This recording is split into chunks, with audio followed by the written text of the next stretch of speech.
Shalom, shalom, Israel. First and foremost, I want to give all honor, glory, and praises to YAHAWAH, BaHashem, YAHAWASHI, BaHashem, RICANS.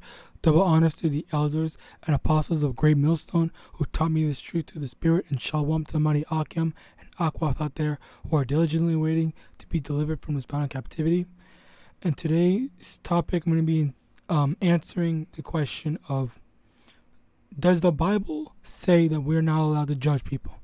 Okay, so basically a lot of Christians will say, oh, no one can, only God can judge me, blah, blah, blah, and all that crap. Now, the thing about that is that it's wrong, okay? Anyone, well, no, not anyone, but only the righteous can judge, and we're going to prove that through the scriptures, okay?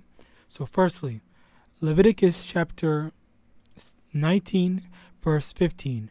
Ye shall do no unrighteousness in judgment. Thou shalt not respect the person of the poor, nor honor the person of the mighty, but in righteousness shalt thou judge thy neighbor. Okay, so already it's saying that you're not allowed to judge unfairly. Like, you can't favor a certain person just because they have money or just because they have status or whatever over someone who doesn't have status, all right? So it's saying regardless of the people involved, you need to actually understand the situation and judge the matter righteously. So by extension, that means anything. Like, if you're seeing someone, like, for example, if you're seeing a rich person that's gay, like any rich gay person that I don't know by name, I don't know any famous gay person, but if you're looking at them, okay, you see, okay, they are clearly doing wickedness, all right? So obviously you're judging and saying that, okay, they're wicked, clear and simple, all right? And by extension, if you see someone who's poor and gay, then obviously, again, you can still say they're wicked, okay? Or vice versa. If you see someone that's well known and they're just doing something good, you obviously say they're doing something good. Same for the poor. All right. Deuteronomy chapter 1, verse 16. And I charge your judges at that same time, saying, hear the causes between your brethren, and judge righteously between every man and his brother, and the stranger that is with him. Okay, so it doesn't matter if it's in the case of, if it's a stranger and your brethren, or a stranger and whatever, if there is a problem, you have to handle it properly. All right. And quickly, as I mentioned, gay, Leviticus chapter 18, verse 22, thou shalt not lie with mankind as with womankind. It is abomination, meaning that you can't, as a man, you can't sleep with another man. There's no homosexuality. Okay, that's off. That's an abomination. All right, so that's how we know that people that do that are wicked. All right. Now, Deuteronomy chapter 16, verse 19, thou shalt not wrest judgment. Thou shalt not respect persons, neither take a gift, for a gift doeth blind the eyes of the wise and pervert the words of the righteous. Okay, so now it says neither take a gift, for a gift doeth blind the eyes of the wise, meaning that a bribe. Okay, you can't accept bribes, which people already give bribes to influence the outcome of a certain judgment. Okay, so if things were going the other side, and then you bribe, going well for the other side, and then you bribe them, okay, the people that's judging or handling the matter, they're going to say, okay, well, technically, something, this person is actually in the wrong. Okay, so they could, bribery flips the switch, because it makes you more it makes someone more sympathetic towards the person that actually bribed them. So they're going to be finding loopholes to, justify the person that bribed them. Okay, even if they're in the wrong. All right, and then like it says, it blinds the eyes of the wise, meaning the wise is who are handling the judgment. They're not gonna be able to judge properly. All right, and pervert the words of the righteous, meaning the this man is guilty when they're actually innocent. Okay, that's what the pervert the words of the righteous, meaning that the incorrect things is going to be said. All right.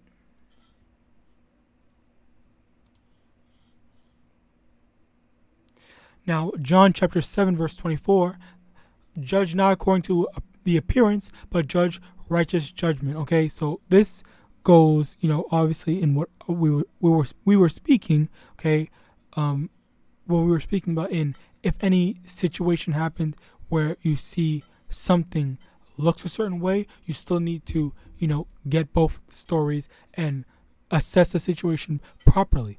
But also, this also extends into, trying to find out or trying to understand who is an Israelite and who is not an Israelite. Okay, because it's not according to appearance. It is according to your bloodline, your seed line, the seed of the father.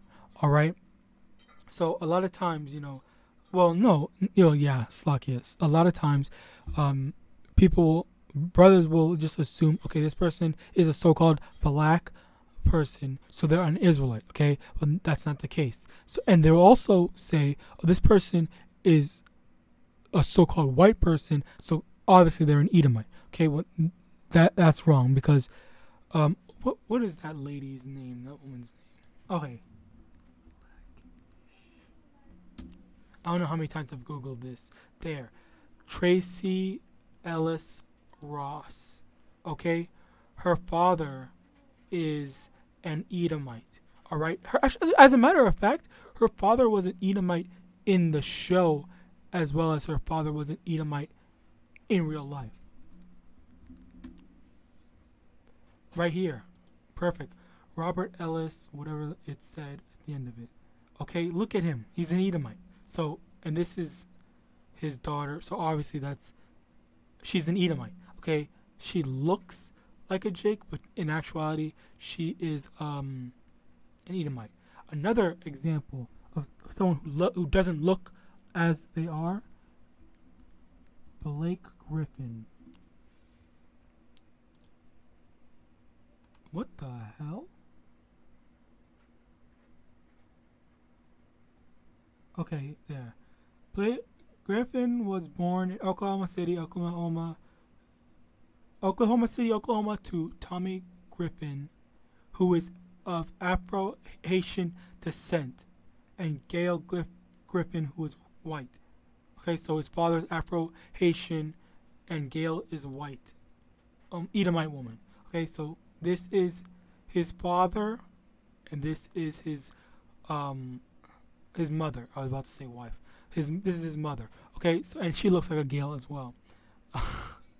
Slakia. What was I saying? Oh, and here, look at his son. Where's his wife? His actual wife. Oh, well, I'll get it after. But now you see how his son looks like an actual Edomite, but we know, through the seed line of your father, he is an Israelite. Okay, because his father, this is an Israelite, and this is his son. Even though he already looks like an Edomite right now, Blake Griffin. And then now Blake Griffin, as we know, Blake Griffin is an Israelite. So now you see over here, his son, who looks like an Edomite, is actually an Israelite. All right. Now moving on. Perfect. A beautiful topic I wanted to touch on. Matthew chapter 7, verse from the top. Judge not that ye be not judged. Okay, so now a lot of Christians want to take this and say, "Oh, you can't judge me. Only God can judge me." Blah blah blah,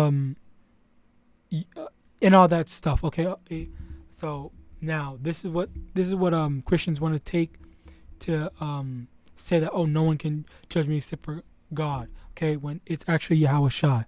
All right, now reading on in verse 2, for with what judgment ye judge, ye shall be judged, and with what measure ye mete, it shall be measured to you again. Okay, basically it's saying, so by the same standards that you judge someone, you're going to be judged the same way. All right. Now, basically what that means is, which is where the misconception comes in, as it is literally the next verse. Well, it's not it is a misconception, okay? So in the sense that they're saying that, okay, you're saying that people can't be gay, people can't love who they want to love, okay? But you yourself, you're not perfect, all right? And now the flaw with that is that, as it says in verse 2, for with what judgment ye judge, ye shall be judged. Okay, meaning that if your standard is saying you're going to get punished for being gay, okay, so you stop being gay. So now, if someone tries to judge you for being gay, even though you're saying if you're saying don't be gay and you're not being gay, then there's literally no problem to it. Good. So you should be willing to accept that same standard that you judge other people with. If you're saying you can't be gay, don't be gay, and someone wants to hold that standard to you, then let them, okay? And then just don't be gay. That's literally the end all be all of it. How is it hypocritical? It's not hypocritical to say don't judge other people or unless you want to be judged, when you are saying don't be gay and you yourself are not gay. Now, don't get me wrong. I'm pretty sure there are like a few Edomites that are actually gay while saying that. I'm sure, but at the end of the day, most commonly it is known that most people that say don't be gay actually are not gay themselves. All right. So, and it also falls under the other commandments as well. Like, for example, Deuteronomy chapter 14, verse 8, which is a big issue with our people, Jake specifically. Deuteronomy chapter 14, verse 8, and the swine, because it divided the hoof, yet cheweth not the cud, it is unclean unto you. Ye shall not eat of their flesh, nor touch their dead carcass. Meaning that you're not allowed to eat or even go near, pork. All right. So with that, if you are saying don't eat pork to anyone, primarily Israel, then you shouldn't be eating pork yourself. If you practice what you preach, basically, is the same thing that's a saying that people say. Okay, if you are practicing what you preach, then there is absolutely no leeway for anyone to say anything to you that you're being a hypocrite or you can't judge. Okay, so with that being said, I hope this lesson was edifying. I want to give all honor, glory, and praises to Yahawah, Ba'ashem Yahawashi, Ba'ashem Rakakwadah, double honors to the elders and apostles of Great Millstone who taught me this truth through the Spirit. And with that, I want to say Shalom.